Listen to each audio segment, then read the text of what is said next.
சாஃப் நேம்க்கான comment வந்துருந்துச்சு. சாஃப்,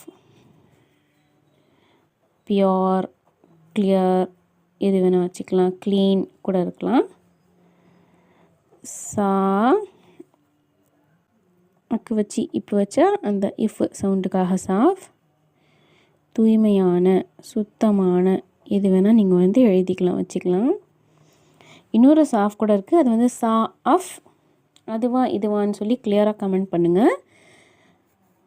சாத், அலீஃப், ஃப இதுதான். இதில் வந்து அலீஃப் சேராது, அதனால் சாத் அலீஃப் ஃப இந்த மாதிரி எழுதிக்கலாம். சாத் அலீஃப் ஃப இந்த மாதிரி கூட எழுதிக்கலாம். உங்களுக்கு எப்படி எழுதணும்னு தோணுதோ அந்த மாதிரி நீங்கள் வந்து எழுதிக்கலாம். சீக்கிரமாக உங்களோட நேம் கமெண்ட் பண்ணுங்கள். அடுத்த ஷார்ட்ஸ் உங்களோட நேமாக கூட இருக்கலாம்.